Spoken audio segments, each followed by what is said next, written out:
there's no such thing as a good or professional speaker. We all speak in different ways and we all connect in different ways. There are great things to do. That's why I'm a speaking coach. There are things you can do to become a more confident speaker, but don't compare yourself to someone that's been doing it for 5 years. Like, what's the point in doing that? You know, your day one is different to someone's day 365. So accept that we're starting at different levels. We're not playing the compare and despair game, and that your journey is equally as valid to theirs. We're just at different starting points. In 1837, Horace Mann created the education system, a system at the time designed to pump out factory workers and professors. The same system that is still being used today in the 21st century. Now, Mann's system is backfiring. We are being moulded by the same industrial system that has existed for close to 200 years. That system delivers us into a digital economy that has no need of our outdated skills. This isn't our teachers' fault. This isn't the government's fault. This is due to a rapidly changing world full of technology and unforeseen circumstances. And us Gen Zs are caught in the middle. Welcome to the Driven Young podcast, the podcast for stressed, overwhelmed young Australians, teaching you practical life skills you can implement now to set yourself up in life. And now your host, Byron Dempsey. Welcome back to the Driven Young podcast. Today I'm joined by a really great friend of mine, Annelise McCarthy. Annie has been listening to the podcast since I first started it and has reached out to me about 8 months ago. Since then, we've become really good friends. She is so inspiring and such a perfect guest for this show. Annelise is a woman's public speaking coach / law student, and in this episode, it is all about public speaking. Annie has been public speaking for over 14 years. She represented Australia and placed 5th in the World Public Speaking Championship and has now started her own business coaching women. Guys, you will hear me talk about this a lot in the episode, but I cannot express how valuable this skill is. Many people believe public speaking and communication is the most valuable skill you can develop, and many people say it is the highest paid profession in the world. In this episode, we cover how Annie fainted at her first speaking event, her journey with university, facing pressure, her thoughts on what we should do after high school. We then go into the mindset of public speaking, why so many people fear it, but why you shouldn't, how to build confidence. Then we talk about practical tips such as strategies and how you can improve your presentations, including a simple storytelling framework, and of course, much, much more. I have been doing a lot of public speaking training this year with a company called Empower You, which is like a life skills program for young adults. It is kind of like this podcast in a 2-day event format. So I have a lot to say on this topic. By the way, if anyone's interested in coming along to an Empower You event, I would love nothing more than to have you guys come along. Just go to www.drivenyoung.com/EU. So drivenyoung.com/EU, and you can get a 60% discount off the ticket price. We run these events all around Australia. I will be talking much more about this in the future as well.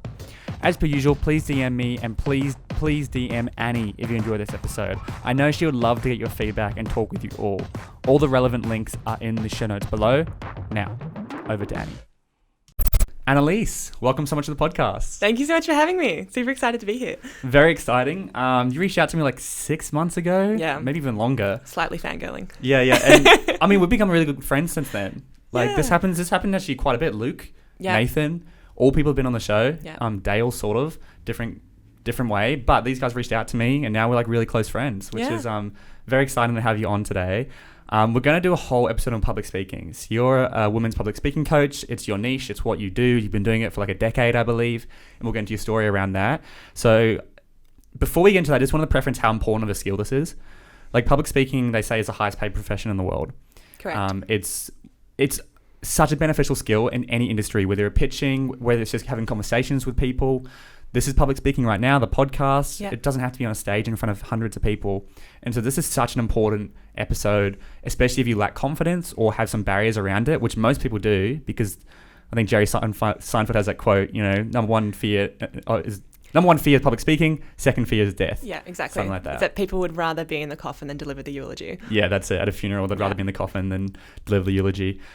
So before we get into public speaking, I'd love to know a little bit about your life, what you did after high school, and what you're currently up to. Yeah, amazing. So I basically was a pretty average student in school. I was C-D grades up until year 11. Something just kind of kicked in my mind where I was like, all right, it's do or die. Like, let's do this. And so year 11, year 12, I was a really hard worker. I ended up doing really well in my HSC. I got an ATAR over 100 because I had bonus points. So that was like a really cool thing at the time. But I had no idea what I wanted to do after school. And I remember because I did a lot of public speaking and debating when I was in school, I had a lot of my teachers and mentors who would say, oh, you would make a great barrister. Oh, you'd make a great solicitor. So over time, it just kind of got into my head, ooh, law. So when I graduated and I had to figure out, my entry submissions into universities, I ended up applying for law, and I did it as a double degree with Mandarin because I'm really passionate about the Chinese culture and my lifelong goal is to be fluent in Mandarin. So I ended up going to UTS and studying for 5 years. I'm now in my final year doing that double degree. And it's been a really interesting experience for me because, and I know you talk about this a lot in your podcast, even though uni has been a great experience in terms of learning lots of different tangible skills and been able to connect with a lot of interesting people, I studied something that I didn't want to pursue as a career. And I now see myself at the end of these 5 years looking back being like, why did I commit to that? I could have spent my time doing things that were so much more beneficial to me and my path and what I want to do. And it's obviously incredibly conflicting. I spend my career coaching people on public speaking, but I'm studying something that expects me to become a lawyer at the end of it, which I knew in my first year when I remember it was a criminal law class and it was the end of class. I was like, I'm never becoming a lawyer. I just realized in my first year, I was like, I don't have the moral compass. I can't do this. It's not something I would enjoy doing. But while I was in uni, I had a whole bunch of different jobs. I was working in hospitality. I was serving people at restaurants. I worked in real estate for 2 years. And that for me was a really interesting experience because not only was I able to learn such incredible people skills from the real estate agents, but it was also my first experience of like real hard misogyny when I worked in that industry. And so that was a real kind of wake up call for me coming out of school. It was very male dominated. Very male dominated industry. And for me, that's when I kind of started to realize the audience that I really relate to the most and I love teaching the most was women. That was a terrible segue coming from misogyny to mentioning that. But no, I spent 14 years training in public speaking when I was in school. I grew up with a really terrible lisp. And so I was kind of forced into speech pathology as a kid, ended up going into public speaking training, did debating in school. And then I ended up representing Australia in America in 16. And after that happened, I became like this kind of big public speaking icon in my school. And they were like, oh my gosh, like, this is really cool. And that's when the law thing started. Everyone was like, you should be a lawyer, you should be a barrister. Do you think it was also the combination of you got a really high ATAR mark, which meant that you could be a lawyer? Yeah, so it's a definitely. combination of you got the high marks, you might as well use the mark, and you've been pressured since you were like in year 11 that you'll be a really good lawyer. 100%. I feel like there's an expectation that if you do get a high ATAR, you're going to pursue something that has a high ATAR requisite. 100%. A friend of mine got a 97% ATAR and she went into teaching, which is a 60 something ATAR. Yeah, it's 70 or 65 or something. It's quite low. Yeah. And I remember she got berated by her parents at the time and they were saying like, what the hell? Like you could be a lawyer, or you could be studying medicine, or you could be doing something so much better. And she's like, but I want to be a teacher. Like, it's what I'm passionate about. Why shouldn't I pursue something I'm passionate about? I wish at the time I had the balls that she did to actually follow what I wanted to do. However, nowhere in Australia nor worldwide is there a degree that offers training in public speaking. So it was like a government certified exactly official, right. No university degree, which you can actually study for a few years or whatnot, that gives you a certification in public speaking. There's a lot of online courses that you can do. There's a diploma, which I have. But in terms of actually going to university and studying public speaking, doesn't exist. So law was like the second best fit. Yeah. Wow. And I mean, this is a very common thing I hear with law degrees as well. Often, actually, as I was telling you off camera, my two friends have a podcast and they just interviewed Malcolm Turnbull, who's like one of Australia's top lawyers. He was the ex-prime minister, pretty big guy, right? And he said, you should only do a law degree if you want to be a lawyer. Otherwise, there's not that many benefits to it. Yeah. And for some reason in Australia, we have way too many lawyers. And it all comes down to just societal pressures and the fact that you felt like you had to choose it. Yeah. And to be honest, it is a huge decision to not choose that pathway. 100%. I think there was a huge expectation, because I was politically inclined, I was interested in current affairs, I was a good debater, I was an excellent public speaker, and I could hold myself confidently in a room. It made sense that law was the best fit. But like you say, we have an overpopulation of lawyers in Australia. I have friends of mine who are graduating, they can't get a graduate position because there's no room for them. And I wish I had listened to that podcast if it existed before I went into law, because I wish somebody told me, don't pursue this unless you want to become a lawyer. If being a lawyer is not for you, don't do law. And I'm not here to bash law. A very close friend of mine studies law at UTS as well, and she will be the most formidable barrister. She's phenomenal. Like, she is so passionate about law, she loves it. So there are people that do law that will become incredible lawyers and will contribute to the industry. But I think having the societal expectation of this is something that's intelligent and looks good on a resume and will give you job opportunities, you should do it, isn't the right way to go about it. Because if it's not something you want to pursue, it's not going to be worthwhile in the long time. Yeah, this is an open conversation about, you know, specifically law, but just university as well. Like, it's not, there is no right or wrong. It's not university is bad, not going is good. It's like there's a dichotomy. It's like, yeah, it suits some people, it suits others. There's lots of different pathways. It's all this kind of ongoing conversation. Like, it's going to be good for your friends, maybe not as good for you. Yeah. Blah, blah, blah, blah. I had learnt so many incredible things in university, and like a lot of my friends had experiences where they, you know, didn't have a great social life. And that, I mean, to be fair, that was me as well. I don't have any friends from uni. However, what I did learn from uni was like bloody self-discipline and self-motivation. I honestly question if I didn't go to university, if I would have had half the backbone that I do now to run my own company, because I know what it feels like to hold myself accountable, to work to a deadline, to think outside of a box, to spend hours in front of a computer writing and typing. I've had years of doing that, and now I'm so conditioned to doing that, and it's kind of part of my DNA. It's just a skill that now comes so naturally to me. I wonder if I wouldn't have learned that as easily if I wasn't, you know, kind of pressured to do that when I was in university. Absolutely. And that's always the thing. You can always look back. You can either go, oh, this was a huge mistake, or what did I get from it? Obviously, you're going to get stuff from university, but you made the point earlier on of like opportunity cost, essentially. Like, what could I have done in 5 years? What if I had 5 years of working on my business, which obviously is going really well now, or 5 years of really nailing public speaking, or whatever it is.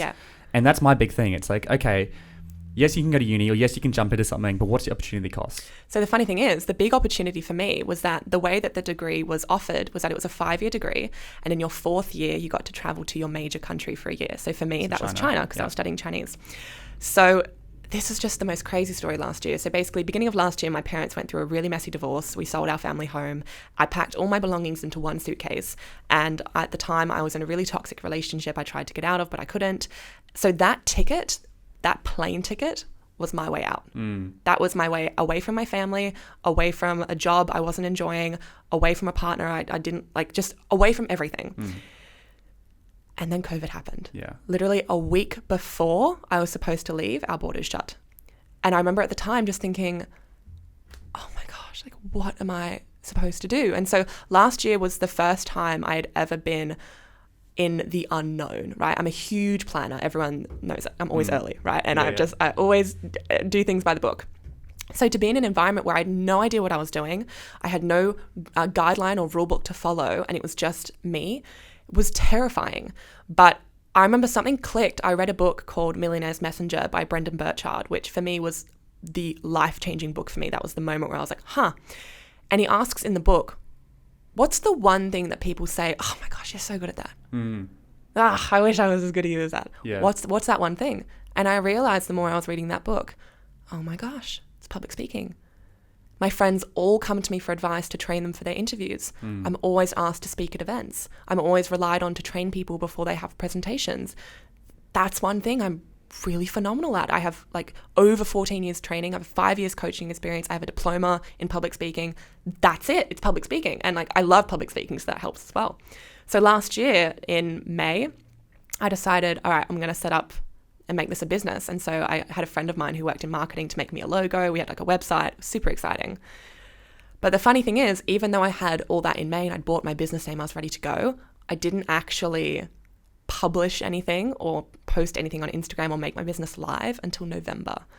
Because I got so caught up in the imposter syndrome for like 6 or 7 months where I completely doubted myself. Yes, that was the exact same with me. Like, I spent 8 months launching the podcast. I had the idea for a while, and then I was like, okay, I'm going to do this. I spent like 8 months before I actually launched it.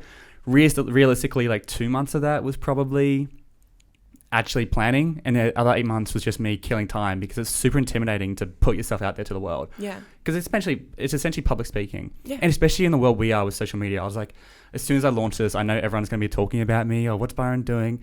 At the time, podcasts were not as normalized as they are now, where everyone has a podcast. It was more like, oh, you're starting a podcast? Like, can you do that? Is that allowed? And so it was scary, really scary. Oh, 100%. And it's one of the scariest things to do, I think, is to actually show up as yourself. And it's one of the things I teach a lot of my clients is how to show up on camera as yourself for your brand. And I know for me personally, the funniest thing is the first photo shoot I had for my business, which was May last year. We were talking about this before. Yeah. So I'm going to put them on my Instagram like soon because I feel like people need to see the transformation. Yeah, do it like a carousel. I will, yeah. I'll do it as a carousel or make a reel out of it or something. But the first few photos that I ever had taken, I was in blazers, black, navy, white, grey, business suits. It's me standing with like my hands together. In my mind, I'm thinking, my God, please take me seriously. I know I'm young and I know I look inexperienced. I know my shit. Please like take me seriously. So for me, being taken serious meant wearing serious clothing and looking serious. Which right? of course, like you want to dress to if you're going for a job, dress appropriately for the job. Sure. So if you want to be a lawyer, dress like a lawyer. If you're going to be like a barista or at a cafe, maybe have more of a casual vibe when you rock up. Yeah. But I think at the same time, there's a lot to say for showing up confidently as yourself. Exactly. And that took me a long time to learn. And for me, in a world of social media where everybody's trying to look the same and be the same and do the same thing, and it's scary to stand out, now standing out is so refreshing. Showing up with authenticity, showing up as you, being unapologetically you, there's going to be people that don't like that. Like there's a great saying I heard it first from my mentor, Sally Prosser, and she said, you could be the shiniest or the juiciest or the most red apple in the box, but at the end of the day, not everybody likes apples. And I say that all the time because it's the whole concept of no matter how great you are or good you are at what you do or how much you put yourself out there will always be people that don't like it. Like I do the boogies on my page, right? I do the dances. Yeah. I have people who openly tell me I'm a shocking dancer. And I'm like, I know. I'm well aware I'm a terrible dancer, but I do it because it makes me feel really good. And I feel like it's something that now is just so integral to who I am. Dancing's the best. At Empower You, because we get in the dance, and it's super uncomfortable at the beginning because some of these kids, 15, 16, they've never really danced like this before. Yeah. And so we pre-frame, it's like, no one's scared of dancing. You're scared of the judgment of others. It's human. You love to dance. The only reason you don't love to dance is because you're scared of what other people are thinking of you while you're dancing. That's so funny you say that. So I have my core belief in public speaking. We have something like 78-80% of the world fear public speaking. I don't think we fear public speaking. I don't think speaking is the issue. We do it every single day. You're ordering a coffee. We're talking right now. That is not the issue. What we fear is the judgment from others when we speak. It's the scrutiny. It's the criticism. What if I'm saying the wrong thing? What if I have an opinion they don't agree with? What if I stuff up? We are so focused on other people's opinions of us and other people's opinions and thoughts and judgments and concerns of how we show up and how we speak and how we express ourselves, more so than focusing on, well, what am I actually saying and does it have value? And even if you're telling a joke, or dancing is a great example. It's one of the most intimidating things to do is to look ridiculous in front of other people, right? But that's why I promote it it's now something I do with all of my clients. I have like a 4, 5, 6 step routine before you speak. One of them is dancing. Yeah. Why? Because if you can feel ridiculous and confident and comfortable with yourself, that immediately sets your audience at ease when you show up with that energy of, I'm going to be ridiculous today and I'm going to be myself and I'm going to be silly and I'm going to be stupid, but we're all going to laugh together about it. And if I can laugh at myself, you can too.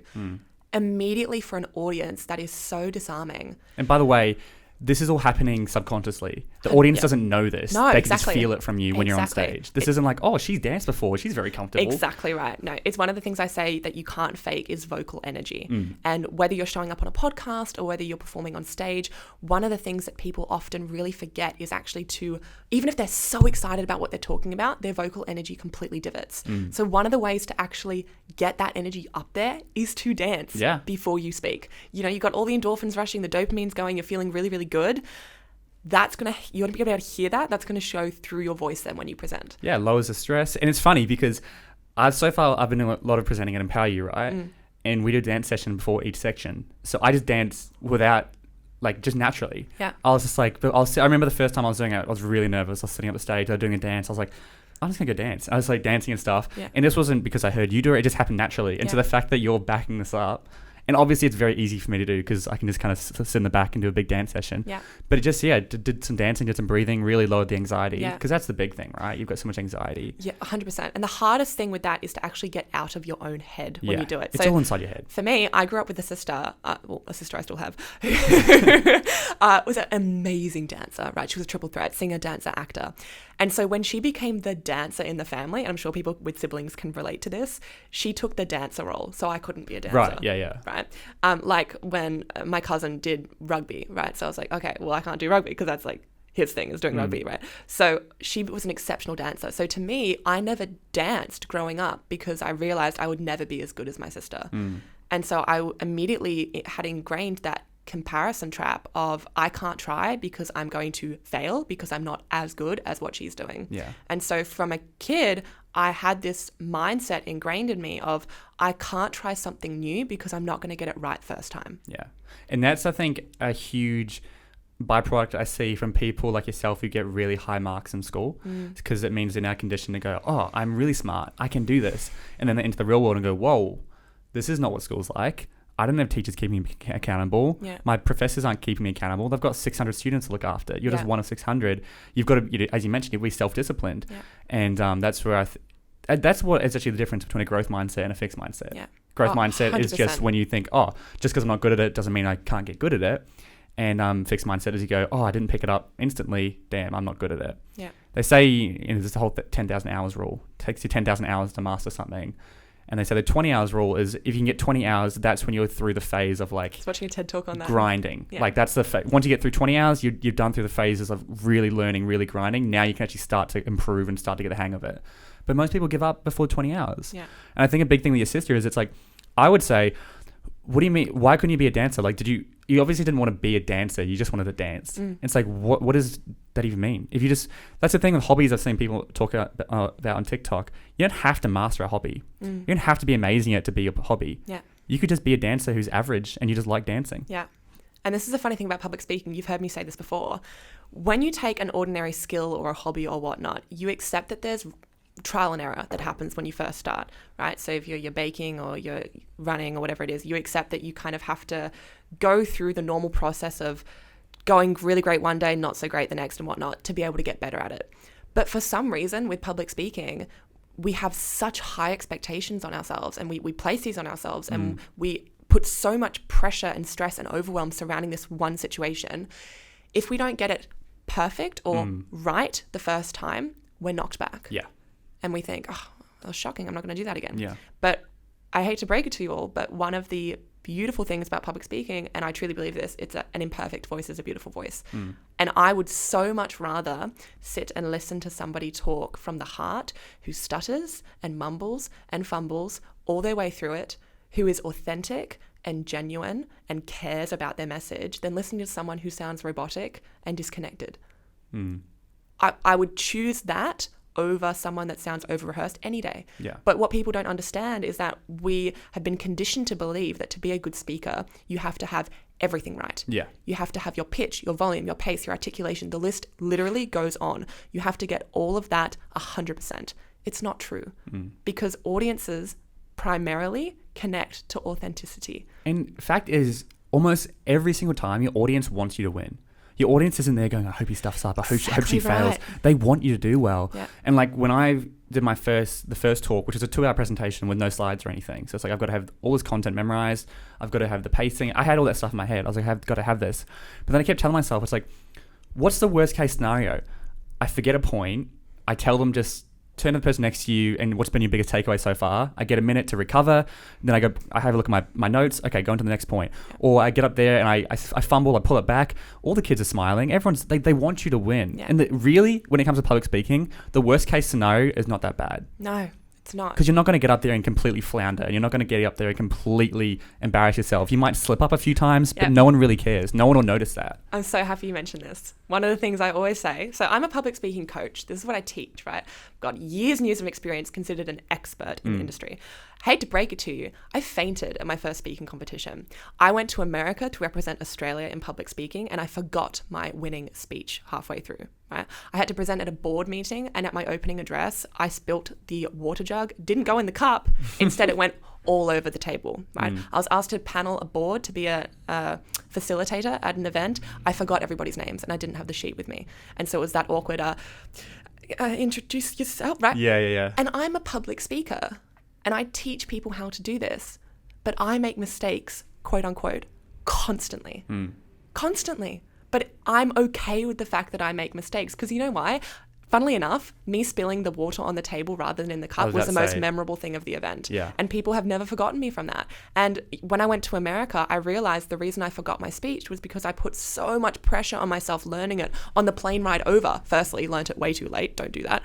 But secondly, was so in my head about it that I've learned from that experience, okay, I know not to do that for next time. So it's all just trial and error. You're all just learning, but we're all aiming to be this level of perfectionism when it comes to public speaking, this Toastmasters, unrealistic, idealistic speaker.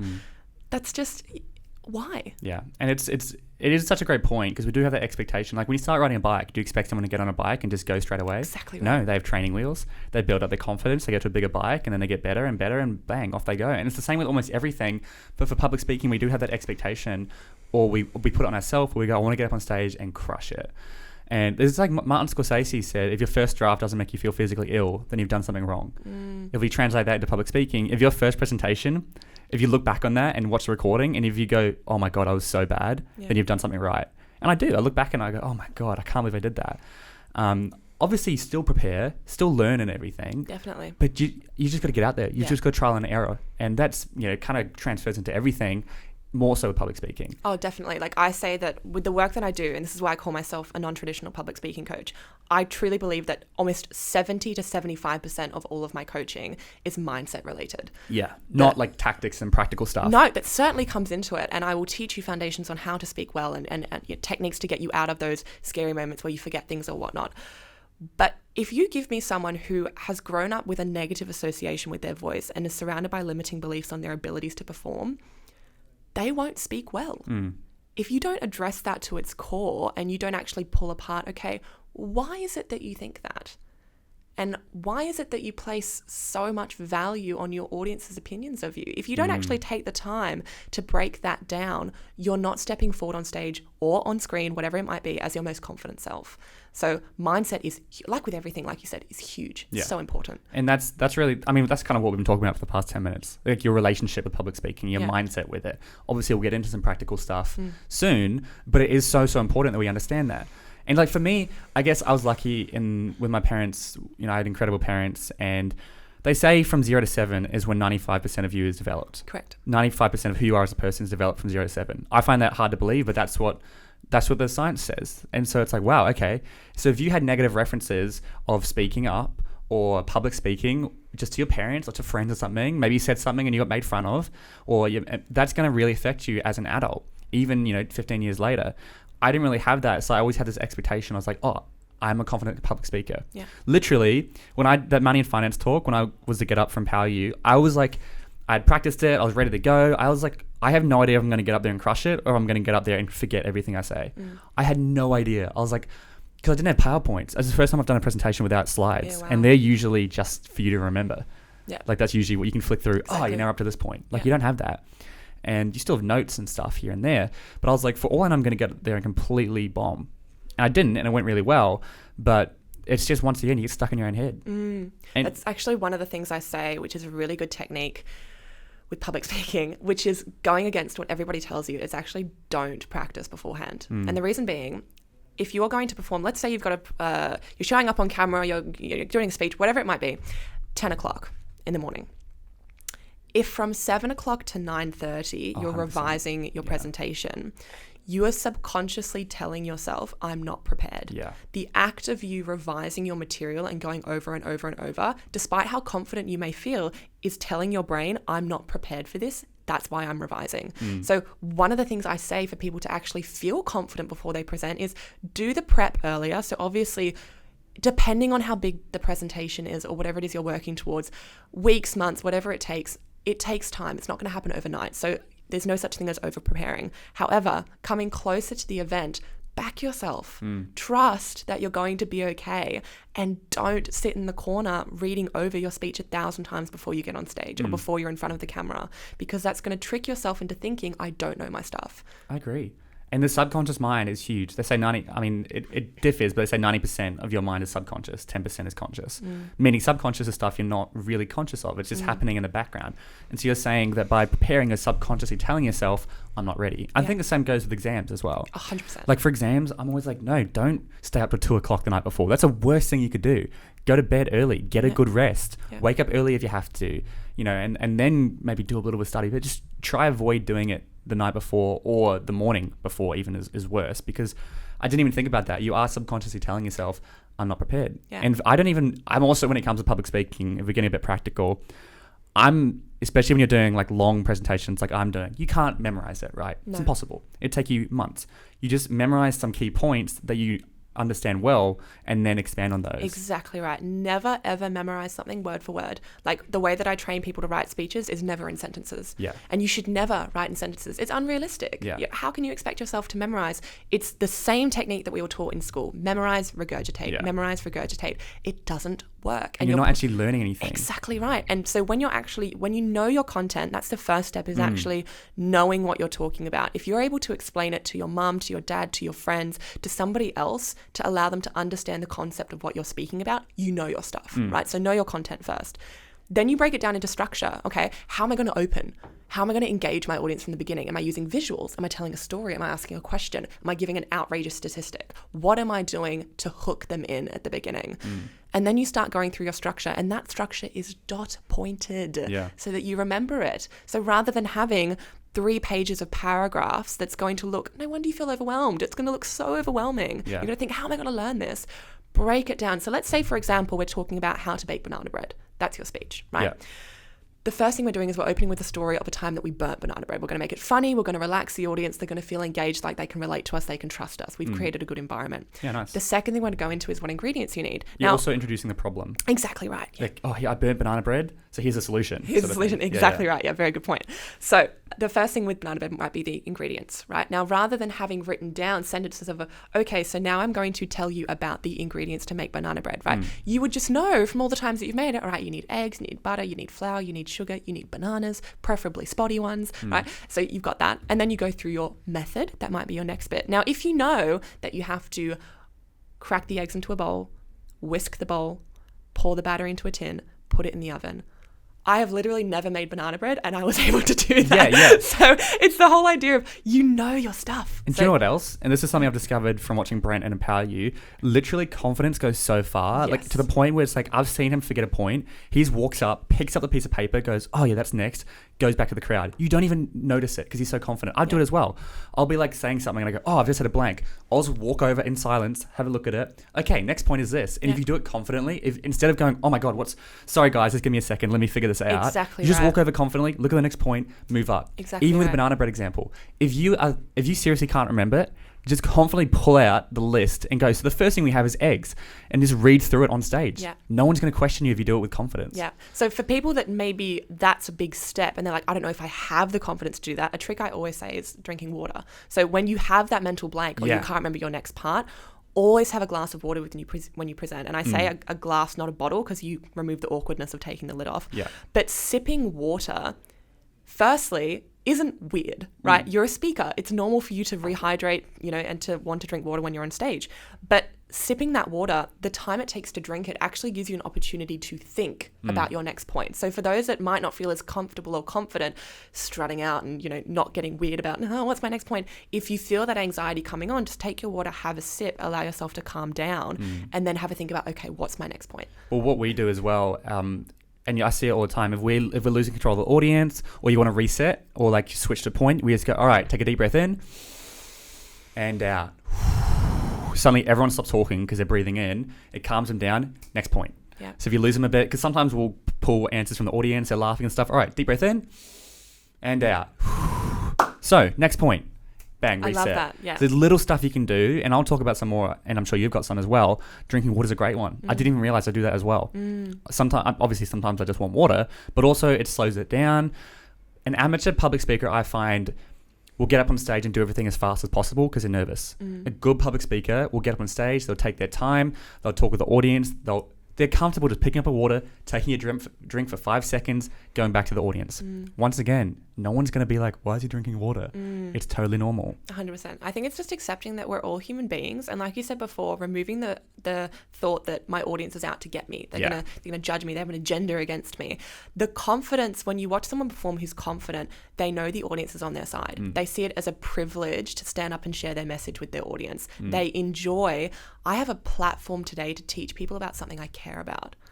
Wow, that's really cool. So you actually move from the fear of doing things correctly to the love and enjoyment of being able to do it in the first place. And I think that's such a crucial mindset shift if you're wanting to be a confident on stage or presenting. Yeah, amazing. Well, look, we've done some mindset stuff. Now we're going to some practical stuff as well. And I just want to preference, and maybe we should have said this earlier, and maybe I'll cut this in. We'll see, depending on the podcast, right? Yeah. Why is public speaking so important? Like I kind of mentioned at the beginning, I was like, I think it's one of the most valuable skills you can have. It transfers into any industry you go into, whether you're on stage or not. Yep. If you want to build your own personal brand, public speaking can be ridiculously profitable to the point where, top public speakers get $50,000 for a 1 hour keynote. Yep. They get accommodation, everything comes out to them.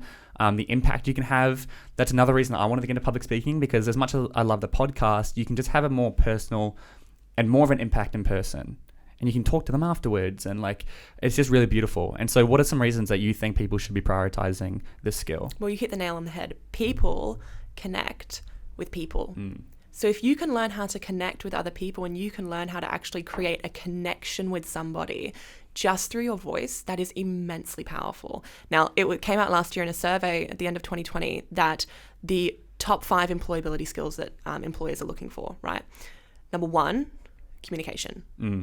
Number 2, leadership. Number 3, teamwork. It goes on. That tells me that an employer cares far more about how you conduct yourself in the interview room than what's written on your resume. Oh, 100%. And I always say an impressive resume won't land you the job. An impressive conversation will. I actually have a buddy who, so she really wanted to work at ANZ. Right. She had met someone there who changed her mindset about it, and she was like, wow, sounds like a really cool place to work. Which is a bank, I should clarify. A bank, yes, sorry. ANZ, the bank. But she had no financial knowledge whatsoever and was shocking at accounting and blah, blah, blah, blah, blah. So she lied on her resume to get in an interview because she knew that she was a bubbly personality. She would be able to engage the interviewer, and she could carry herself in a room. And they gave her a job. They found a position for her to be at ANZ and work at ANZ because she had that personality with wow, you're actually too good to let go. We need you here somehow, And I think that's such a powerful example because it shows that when you can actually forge that emotional connection with someone, you can carry yourself in a conversation, you have a presence in a room, you present yourself with confidence. That says so much about you, so much more than any awards or achievements or merits will, which I wish somebody told me in school. Yeah. I wish. And to clarify, you're saying what she just did in an interview is public speaking. Correct. Correct. And that's the definition of public speaking for me, is not... This is why we have this traditional concept from Toastmasters that you're holding palm cards, you have a microphone, you have a lectern.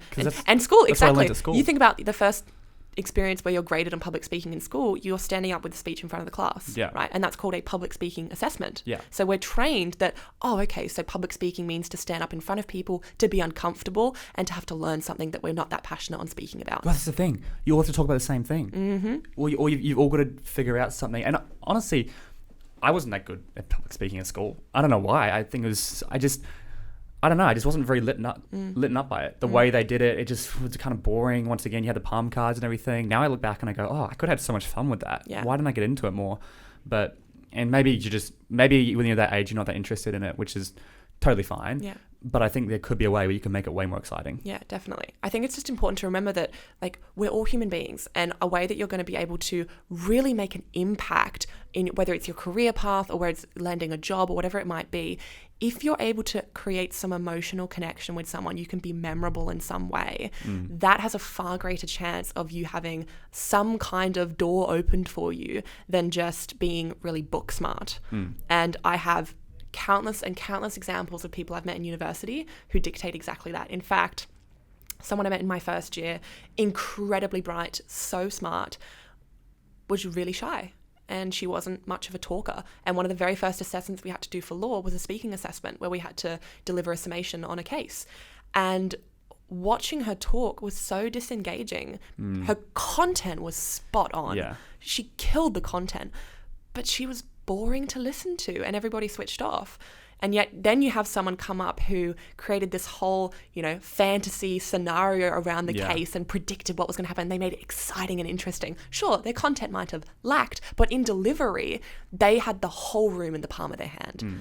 That is far more powerful than just knowing something word for word. Well, do you know why? Because 7% is words, 55% is body language, and 38% is tone. So when you're going for a job interview, what do most people do? Oh, what are you going to say? What are you going to say for this? Well, let's practice some questions together. What are you going to say for this? If someone comes to me wanting to get a job interview, I'm not going to look at words. I'm going to say, how are you going to present yourself? What sort of energy are you going to go in? What tone of voice are you going to use? What body language are you going to use? Are you going to be confident? Are you going to be out there? Like, once again, if you just gave me an engineering job interview, right? I'm sure I could go in there and fluff it or make up stuff or just win them over. I might not be qualified, but maybe they'll give me a role in something else, just like the ANZ example. Whatever it is, I'm making stuff up here. And I did a whole episode on job interview as well with Ashana, which is really cool. She got an internship at Google from 3,000 people to 10 people. Wow. And she's got some great skills about that. But yeah, once you understand, it's only 7% is words. Once again, we teach us to empower you. And I'm very passionate about this specific part because once that clicks in your head, like, oh my God, everyone in the world focuses on words. But you need to focus on body language and tone. Exactly right. And it's so important. So you give the example of, let's say you're going to a party, right? And you're at a house party or something, or you're at an event, you're at a bar, whatever it might be. When you walk in the room, you see people who are all having a good time, they're laughing, they're chatting, and then you see a group of people who are all kind of disengaged and they're sitting, with their arms folded and they don't look that exciting to be around. Which group are you more likely going to gravitate towards? Right? And it's obviously going to be the ones that look like they're having a really good time. The same applies for you with how you show up in a room. Now, first impressions are everything. So if you First 7 seconds, I say. Yeah, exactly right. So when you first walk into a room, people sum you up immediately. Subconsciously, exactly right. We wouldn't admit to the fact that this is an unconfident guy that I don't want to talk to, right? But we presume by the way we present ourselves, and it's so important that you mention non-verbals are a high percentage of how we communicate, because if you walk into a room and you're a really confident person naturally, but you present yourself as someone that's not, and you might do that through not engaging through eye contact, having your arms crossed, slumping your shoulders down, right?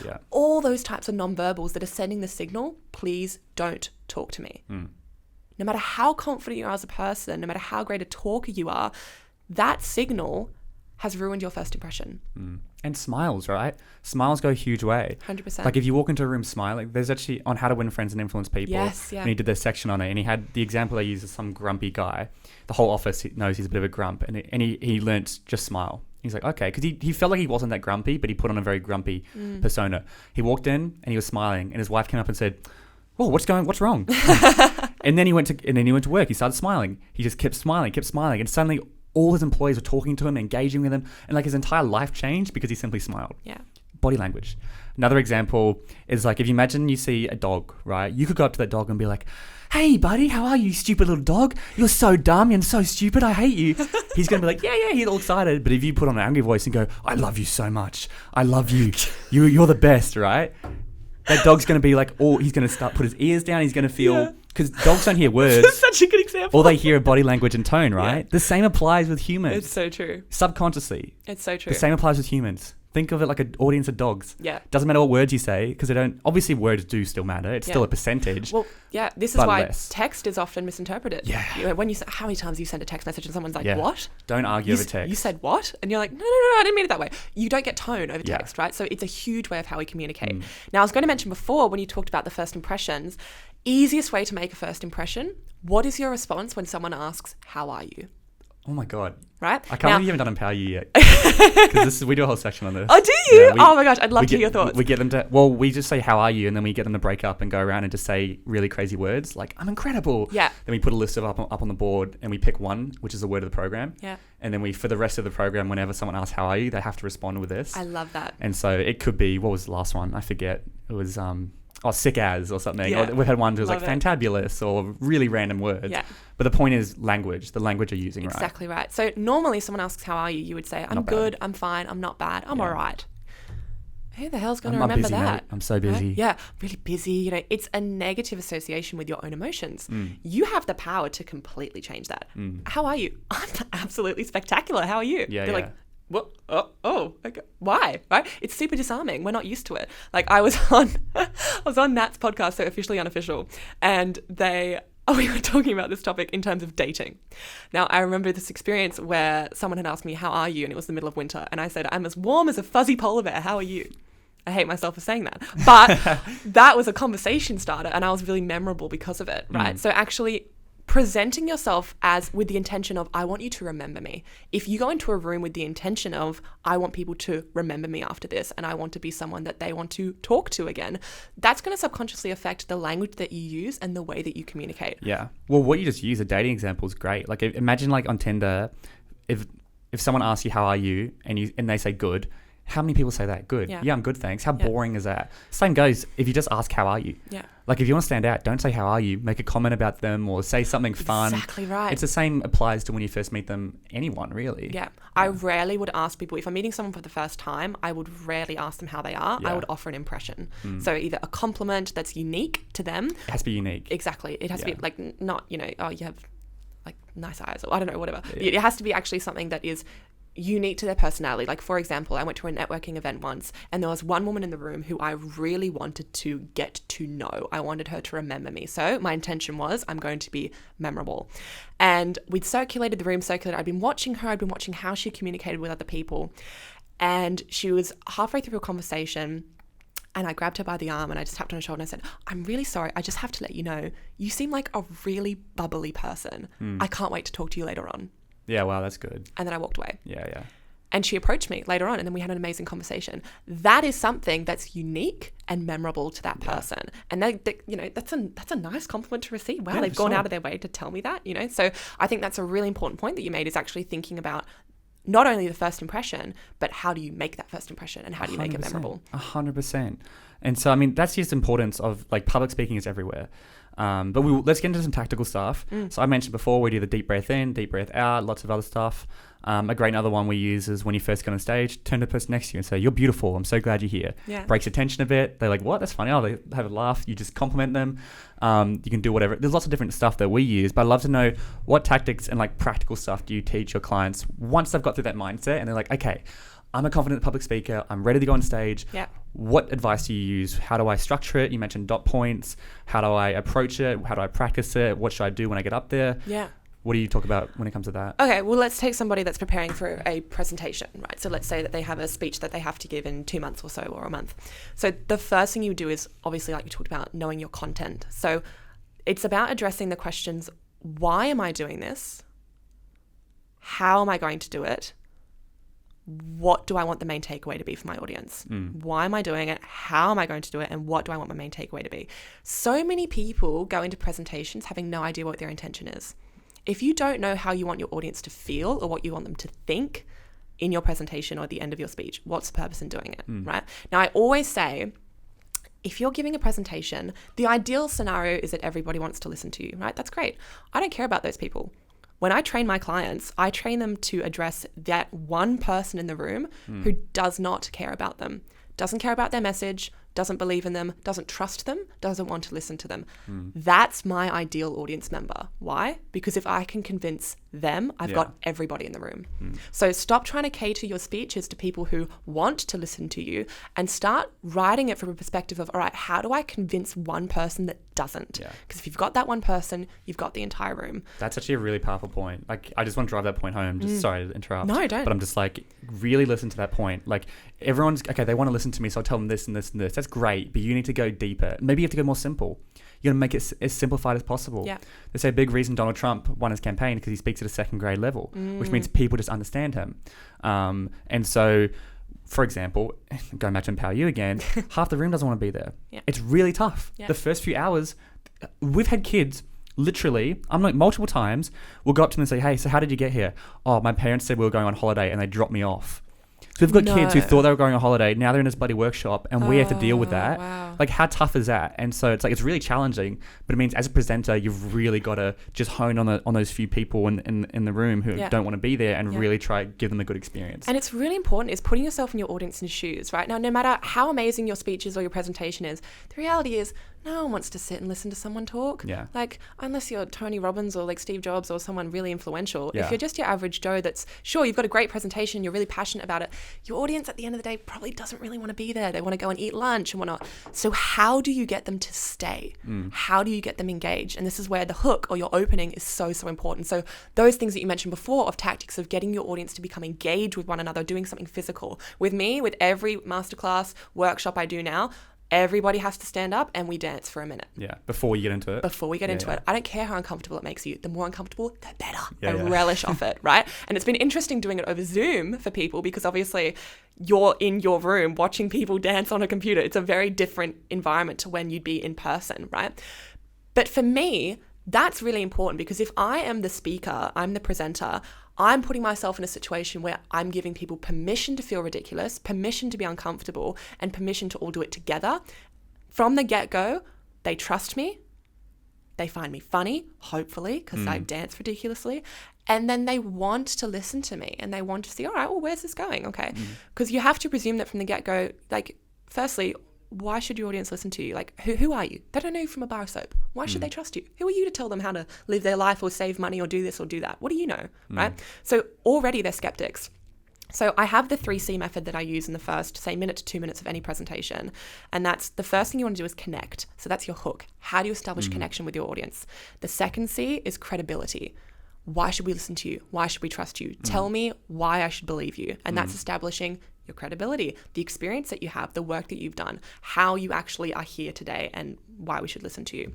And then the third C is circumstance. So why are we all here and what are we going to learn and how am I going to really benefit you today? If you can address those 3 C's in the first minute to 2 minutes of a presentation, you've answered every possible rhetoric that your audience is thinking in their mind. I'll give you an example, right? So for the communication section we do, open up by saying, now, the hook, I'll use what you just said before. The hook was, recent study did, what were the 5 most important skills that young people need to know? The number one thing is this section. The number one thing we're going to be talking about today is the number one skill we need to know. That is communication. Hook. Okay, this is a really important skill. Yeah. What was the next part?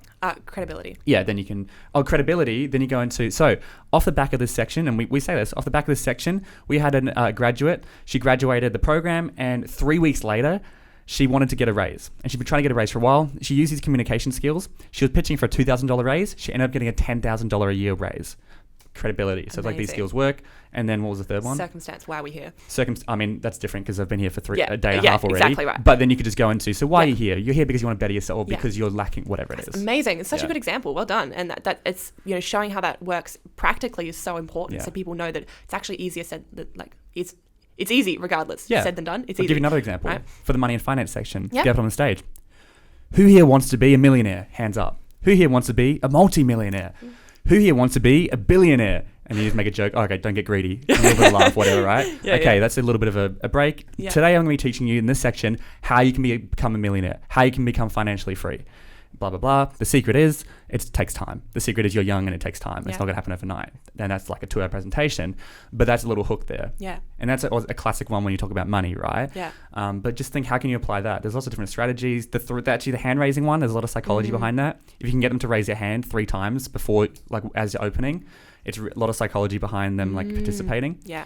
There's a lot of psychology around rule of 3 as well, doing things in threes. Yeah. How it works really well with an audience. I love how you used rhetorics there. That's also a really great method when you forget what you're saying or you need a kind of a refresher. So why are we here? Yeah. And why is this important? Why should you listen to me? Who am I, right? Asking those rhetorics is not only a way to engage your audience immediately. She's asked me a question, well, what did she say? Yeah. But it's also giving you permission to take a second and think about, what was I going to say? Or like, how am I going to frame this, right? And often we waffle as humans. It's normal, right? We can get on a tangent, we can get off a track. Get yourself back by asking yourself that rhetorical. So what is the point of this? Why am I telling you about this today, right? And that way, by reinforcing what is the point, you're like, okay, right, let's get to the point. And then you get there, right? So rhetorics are a really powerful tool to use as well. It's funny you say that because the last group we did, they got so comfortable. They were like great, really great group, but they got so comfortable, we'd keep asking questions and they'd like kind of, rather than put their hands up, they might yell it out and stuff. And so we often would ask rhetorical questions to ourselves and they would just like yell out answers. And I was like, no. It's like, so what am I talking about today? And it's your money. Well, no, I'm just talking to myself. And so I just shut that down at the beginning. I was like, all right, now I'm going to be talking to myself. If I want questions, you're not included. Yeah, I'm going to save specific time for questions. I'll raise my hand up so you know when I'm asking for questions and stuff, because I do that all the time. So what is compound interest? So what is tax? Well, tax is this. What is blah blah blah? What is communication skills? Let's get hands up to the audience. What do we think communication skills means? Excellent. And so that is a really powerful one. Yeah, definitely. So that's about hook, right? That's the opening of your presentation. But then you move into, all right, well, what the hell am I talking about and how am I going to do it? So that comes into structure. So rule of 3 here is really important because it depends firstly on the time of your presentation. So you could have, on average, we have a 5-minute, we have a 15-minute, and then we have a 45-minute presentation. Those are the most common, right? And those are your kind of average TED Talk times anyway. So for a 5-minute, you don't have a lot of time. If anything, you've only got time to drive home 1 or 2 key points, right? And how you're going to do that is you're going to outline, what is my argument here? What is my point? Do I have supporting examples to prove that point? And then if you have like a problem solution, you might add a solution to that as well, whatever it might be. So it's your like takeaway at the end of it. If you've got 15 minutes, you've got a bit more leniency there. And that's where rule of 3 comes in. So you have the opportunity to break down the skill that you're learning into 3 key components. So for example, if I'm teaching a workshop on public speaking, it might be breath, voice, mindset. Those are my 3. And I think what's important with the rule of 3 is it forces you to like, if you're coaching somebody, say they've got all these things they want to cover. No, 3 points. Yeah. They're not going to remember. Exactly. People come back to this program like 4, 5, 6 times, and on the 6th time they go, now I understand it. Yeah. If you're doing a 45-minute talk, they're not going to remember. So you need to have 3 key points, or like 15-minute talk, 3 key points. Exactly. And the great way to do that physically, I'm a very visual person, is to actually mind map that. So brainstorm it. So let's say, for example, it's a presentation on communication. Communication in the middle, circled. Yeah. You're then going to do 3 branches. People are going to think 3, but I've got so many things to talk about. How am I only going to do it in 3, right? What are the 3 key things people need to know about how to communicate? What are the 3 most important things? And for me, in a presentation, breath is paramount. If you don't know how to breathe, you don't know how to speak. If you don't know how to regulate your central nervous system, which is the thing that makes you nervous, you're not going to be able to control your anxiety or overwhelm when you present. So breath, number 1. 2, voice. How do I speak? How do I perform? How do I project? How do I carry my voice? How do I sound interesting? Pace, tone, inflection, intonation. That's all in voice. Number 3, mindset. We've talked a lot about that, and I could talk for hours about it, right? So those are the 3. Now you've got 45 minutes. So what you're going to do in each one is you might have a story, you might have an exercise, something that gets them up, gets them physical, gets them moving. And then you're going to have your key takeaways of, well, here are things that you can do at home. Here are tangible things that you can take home and do for yourself. So for example, in breath, we all do an exercise together. We will all take time to stop and breathe. You physically get to experience what that point feels like, right? For voice, we might do a warm-up exercise together, or tongue twisters are always fun because we all suck at them, right? So that's something exciting to do. Whereas with mindset, you might answer rhetorical question prompts. I am ... I feel ... whatever it might be. I'll give a mindset one that I learned with, and you feel free to use this. It's really, really good. In the public speaking course I did, like a 6-day course, obviously you get massive anxiety, and that feeling in your stomach when you're going to go on stage, right? That's the feeling of anxiety. He said, we're going to reframe that, and we're going to call it I'm expanding. Okay, so you don't have anxiety, you're saying I'm expanding. If anyone who presents for the next 6 days in front of an audience, if they get like a thing where they're like, forget, just say, sorry guys, I'm expanding. And everyone in the room will respect that. Because every time you get up, you are expanding. You're getting better and better and better at it. And so rather than saying I've got anxiety, which has negative associations, you're putting something that has positive associations, saying I'm expanding. I'm expanding. I love that. So similar thing, fear and anxiety So, no, I take that back. Fear and excitement physiologically are the same feeling. Right. So you think about it. So if you're anxious, you have the butterflies, you have the nerves or whatnot. If you're excited for something, you're going on a roller coaster ride or you're about to... Same thing. You get the same feeling. You might get sweaty palms. Physiologically, it's the same reaction. So I remember the first time I was taught when I was in school, and I had massive stage fright in school. I grew up with anxiety. I had glossophobia. I had the fear of public speaking. So I had Is to that learn... real fear? Glossophobia is the fear of public speaking. Oh my God. That's the definition of... I didn't know that. Yeah, so there you go. Glossophobia, that's the word for it. It's weird because every time I say it, people are like, the fear of lip gloss? I'm like, no. So that's the fear of public speaking. And that's genuinely what I grew up with because I was traumatized by speaking. And so I remember my coach told me one day, you're not scared. You're excited. Look at how excited you are. You're so excited to perform. And I'm like, shut up. Like, you're being ridiculous. And they're like, no. Tell yourself that. Jump up and down. You're so excited to do this. I'm like, okay, fine. And you are excited. I'm so excited to do this. But then when I actually started to do it, the feelings were the same. And I realized, why do I feel excited? Because I feel nervous and it's the same feeling, right? And so I actually tricked my brain into being like, yeah, I'm just excited to do this. Hell yeah, I'm going to crush this. Okay, amazing. We're doing really well, right? And so if you can actually practice that switch before you present of I'm really, really scared and nervous to I'm really excited. I'm happy to be here. I'm privileged to have the platform to speak. People want to listen to me. I will add value to this room, right? Whatever the mindset shift is, that is so important before you speak. And it will change the outcome by volumes. Yeah, 100%. It's such an important thing because it is. I mean, obviously it's stressful. Glossophobia, I feel like most people probably have that. Yeah, 78% of the world. Oh, there you go. Okay, wow. But I think the language, that was all language, right? How do you control your emotions? One of the steps is through language. You know, what is the language you're saying? When someone asks you, how are you saying, yeah, I'm busy, I'm not bad. You know, when you're about to go on stage, are you going, oh man, I'm going to bomb, or you're going to go, I'm going to crush this, crush this. Yeah. I'm excited, this is going to be really fun. And to be honest, obviously in school, you might not be excited because you have to do a subject you don't want to do or whatever.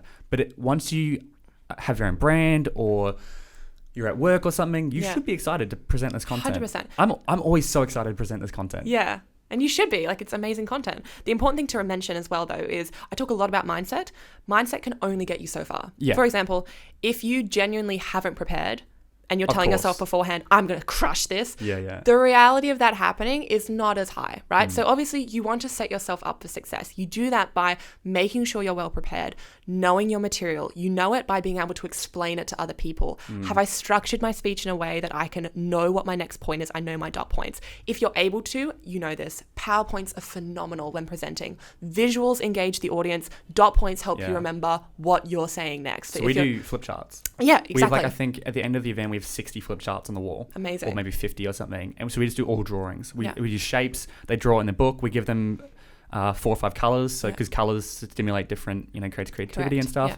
And so while we don't use PowerPoint, we use flip charts and draws to like visual aids and stuff. And we show movie scenes before the presentations, because they're here for 12 hours. You have to keep them engaged. Yeah, and we're visual creatures. We engage with visual. And so if you can stimulate us in a way that's not just words, you're far more likely to keep your audience engaged for longer periods of time. And that's really important to remember if you've got a presentation that's longer than, say, 20 minutes, right?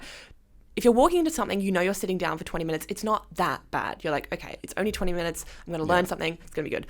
You get to the 40-minute mark, you're like, it's kind of a long time. I'm going to get hungry and I'm going to people start shuffling their seats. So getting ways that your audience can stand or move or be visually engaged and visually stimulated, you change the way you present. So you're not always monologuing. You have rhetorical questions. You have pauses that are intentional that get your audience to think and wake them up and get them out of their seat kind of thing. Well, so, we would do can you finish the sentence, right? And so we'll just be like, there's 3 steps to this. How many steps are there? 3. Just wake them up. That's different stuff like that. You can mention it. Say you hit the 45-minute mark and your 2-hour talk. We have different stuff we do, but everybody take a deep breath in and out. Everybody stand up, play some music. All right. Reach up to the top, stretch along, go to the side. All right, wriggle off, sit back in your seats. A 1-minute process. wakes them up, does a huge amount of things. Yeah. It's important to mention as well, you're talking about Empower You, which is a community for children, right? So for people or young adults age, was it 18 to 20?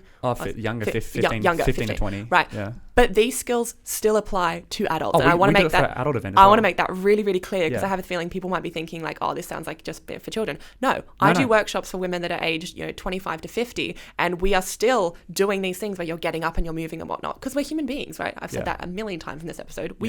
We need to move. We need to be stimulated. We need to feel excited. We need to feel engaged. So providing those moments of relief in what might be a content heavy speech is super important. Yeah. And like we sprinkle in games and all that sort of stuff, but we do an adult event, right?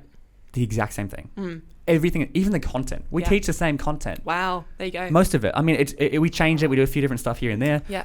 We do a communication section. We do the beliefs section. It's like this stuff is not specific to kids. It's stuff everyone needs to know. And the stuff we're using here, like take deep breath in, do a massage, do a quick stretch. Like the other thing I'll say is most people won't do it. So you're immediately going to stick out as a presenter. Most people are too scared. What if they don't stand up? They will stand up. You're the presenter. They have to do what you say. Yeah. And they want to, especially if you hit like the hour mark and you go, okay, everybody stand up.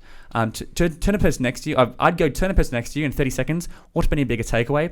Get to talk to the person next to you. All right, stand up, do a quick stretch, 1 or 2 minutes, sit back down, let's go on. Yeah. Like just reset the room. It's going to wake them up so much. And most presenters won't do that because it's like, it's not that hard, but the impact it can have is huge. But it strays from the traditional concept of what a presentation is, which is you're all sitting in a room, there's a presenter, we're all sitting quietly and we're listening, right? Let's disrupt that. Let's get rid of that. Nobody likes that. It's not enjoyable. So now we're actually learning that to keep an audience engaged, to keep them stimulated, to get them to learn something, to have those takeaways in the first place, we need to have moments of relief where we are being engaged in a different way. It's so important. It's so important. And do shares with the group.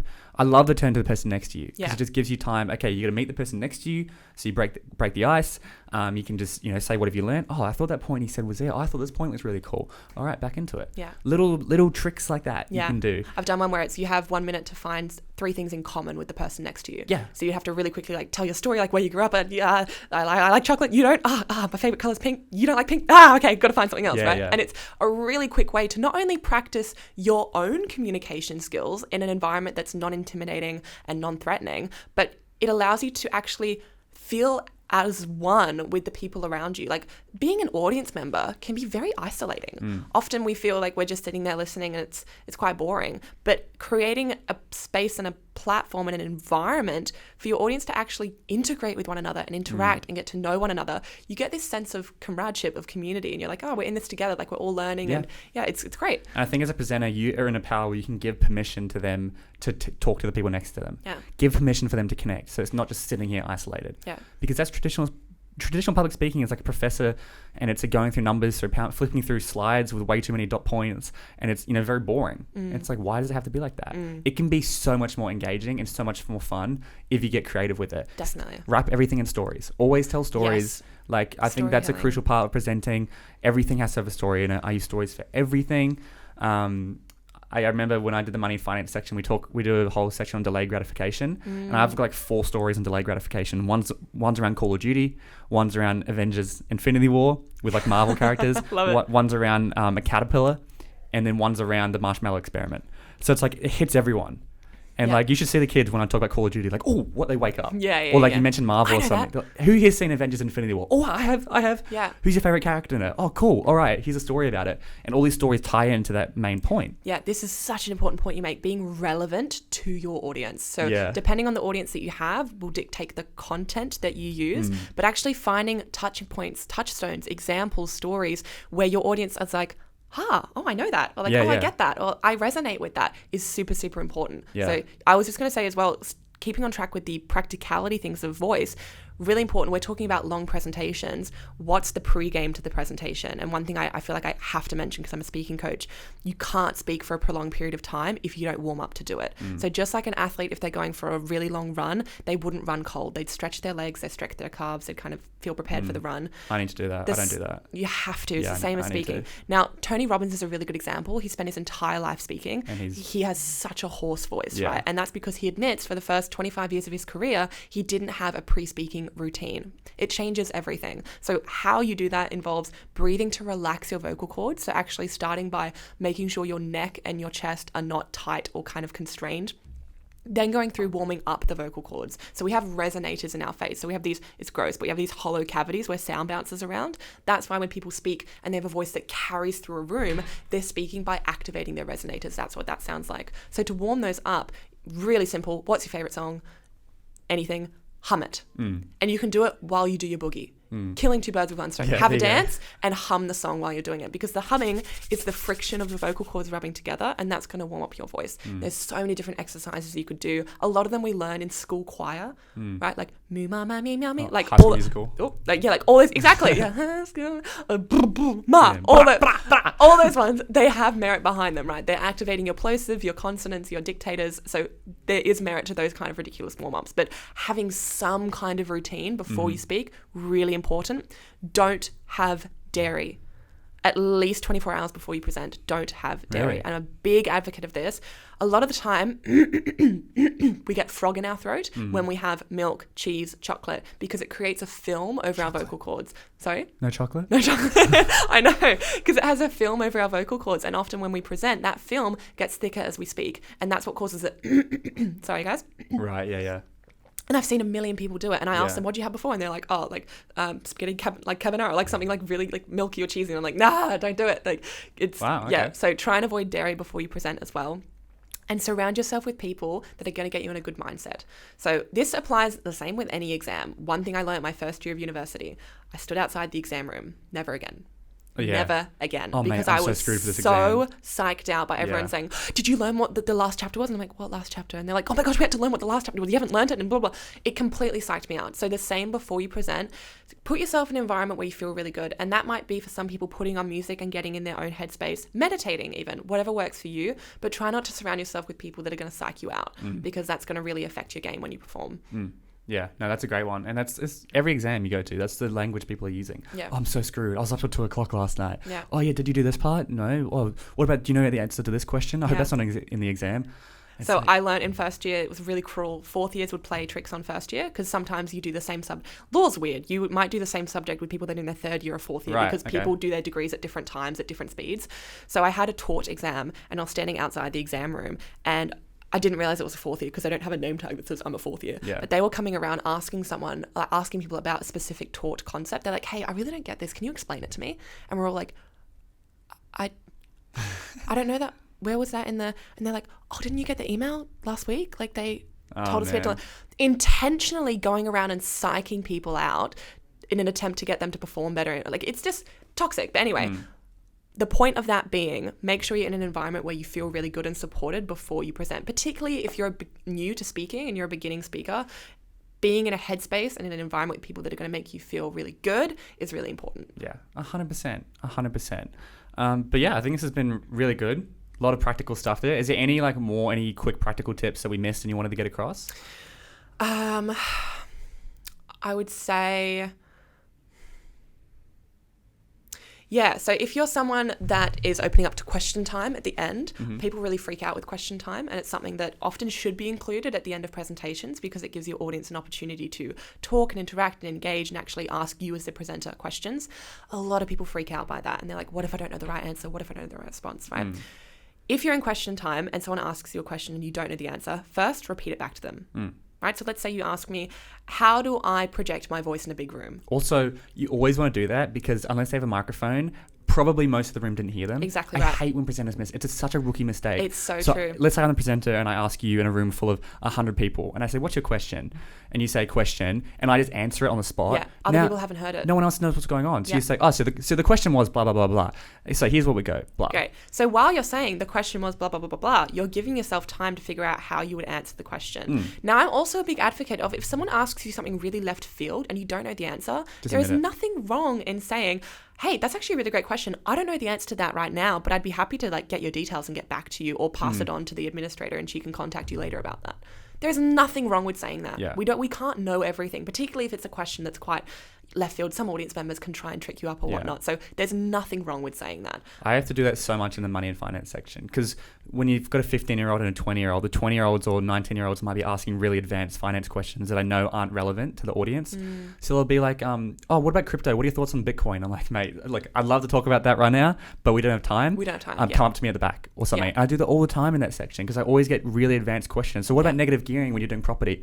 Look, that's a little bit advanced for this section right now, but come up and have a chat. Yeah. Like, just admit it. And it's the same thing if you're presenting online. Like a lot of the workshops that I do that are online, women still have questions when we finish question time. And I'm like, just send me a DM and I'd be more than happy to talk to you and get back to you. Because you also need to respect that there is a time limit to events for a reason. And for the people in the audience that don't have a question or don't want to stick around, you don't want to prolong the event unnecessarily. So it's actually a really professional thing to do as a speaker, to say, look guys, we have run out of time, but if you did have any more questions, I'd be more than happy for you guys to shoot me a DM, shoot me an email, come up to you at the end and have a chat, and I'd be so happy to answer any questions that you have. Especially if you're like if there's multiple speakers, you can't sabotage the next session because you go over. Like, that is the worst. Like, if you've got 45 minutes, don't go 60 minutes, which means the next presenter gets 35 minutes. That's so unfair. So definitely. Like, you got to be respectful depending on the situation, and respectful of the audience's time. Last thing I would say, if preparing for a speech or presentation of some sort, is record yourself. And watch it. So actually record yourself speaking to camera, going through your thing, and watch yourself back. You learn so much about how your nonverbals work, when you gesture, whether you over gesture, whether you don't gesture at all, what's happening with your facial expression. Are you even using facial expression? Most people don't even realize they have a really emotive voice, but their face doesn't move. Right. So it's actually learning to recognize, okay, what does it feel like when my facial muscles move when I speak, and how can I practice that? And that's a lot about getting comfortable with yourself in the mirror and talking to yourself and whatnot. So recording yourself before you speak and watching it back is super important. That's why I did with the podcast for ages. I listen, but I don't do it as much anymore, but I would record the podcast, I'd then edit the podcast, I'd then listen back to it. So I've kind of heard it 3 times, and I'd catch out, I'd be like, okay, that's a little tick I've got. Or I'd say this, or I'd interrupt them, or maybe I'd be like, I'd keep going, yeah, just say nothing, just let them speak. And so little stuff like that I pick up on, and I go, next time I'm not going to do that. Same with presentations, look at the video, watch it. And it could be as simple as you just get your phone out and record to your phone. But like the best presenters I know, they'll be like, when they're practicing, they'll just do it in front of a wall. It's like, I'm this good because I spent hours and hours in front of a wall or in front of a mirror just practicing. But you just think, oh, you're just naturally a good presenter. Well, maybe I am naturally good, but I also spent hours and hours looking at myself presenting.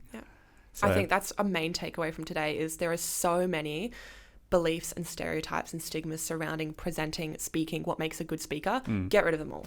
Literally get rid of them all, because there is no such thing as a good or professional speaker. We all speak in different ways and we all connect in different ways. There are great things to do. That's why I'm a speaking coach. There are things you can do to become a more confident speaker, but don't compare yourself to someone that's been doing it for 5 years. Like, what's the point in doing that? Your day 1 is different to someone's day 365. So accept that we're starting at different levels. We're not playing the compare and despair game, and that your journey is equally as valid to theirs. We're just at different starting points. And you're not going to be perfect the first time you get on stage. No such thing as a perfect speaker. Exactly. No such thing. And I would rather listen to an imperfect speaker than a perfect one. Yeah, of course. That's what, all these TikTokers are building brands on authenticity. Exactly right. She's actually under a sexual assault case right now, but like Sienna or something, Sienna May, I think her name is, her entire account was based on like her showing her real body, an authentic side and all that sort of stuff. And she got like 15 million followers. Basically, her entire account was around, authenticity. And a lot of TikTokers are doing that as well. So I think it's super important when transferring to the stage. But anyways, this has been really, really good. Yay. As per usual, I ask every guest this question. What would your number 1 piece of advice be for the younger generation? Does not have to be public speaking related at all. Yeah, I think the number 1 thing I would say, based on the conversation we've had and also just the experience that I've had, is be unforgivably yourself. We've discussed how people relate to authenticity and they connect with people who are themselves and who are real and who are raw. That can be scary and that can be intimidating to actually show up as yourself. But it's so important to do, because it's unsustainable to show up as somebody else. Like, how tiring is it to live somebody else's life, or to live a life based on the expectations that other people have of you? You're going to get really tired. How tiring. We talk about wearing masks. Like, everyone has different masks for different friend groups. So when you're with parents, you've got this mask on. When you're with a friend, you've got this mask on. Blah, blah, blah, blah. How often are you just wearing your authentic mask? How often are you just completely authentically you? Definitely. I think one of the things I'm now really proud of is I know that whenever somebody meets me, they will all meet the same version of me. And that's something I has taken a long time to get to. And this is the thing with everything we've said, nothing happens overnight. If we're correcting years of habit, you can't fix it in a day. It'll take years to fix. Yeah. But starting now and being conscious of that is super important. So 100%. surrounding yourself with people that appreciate you for you, and just start being yourself and start boogieing. Yeah. Throw on a track and have a dance. Well, thanks so much for coming on, Annelise. Thank you so much for having me. If anyone wants to get in contact with you, if there's any women out there who want to work with you, what's the best place to go? So on Instagram, I'm at Her Speaking Coach, or Yep. you can find me at www.annelisemccarthy.com. Yep. And all the links will be in the show notes below. Otherwise, thank you so much for coming on the show. Thank you for having me. It was amazing. Thank you so much for listening to this entire episode of the podcast. The fact that you would sit there and listen to me for so long is awesome, and I love you for that. Thank you so much. Just real quick, I am starting to speak at schools a lot more frequently now. So if you're in Australia, specifically Sydney, and either you're a student, maybe you're a teacher, or you've got a brother or sister in school, or you have any connections at all and you want me to come speak at a school or any presenting things, I am looking to ramp that up a lot. I've got a really cool school talk I've been working on for a few months now. I've just started speaking at a bunch of schools. It's been going really well. So yeah, go to the link in the show notes or go to drivenyoung.com and you'll see school talks up the top, and just click on that and send me an email.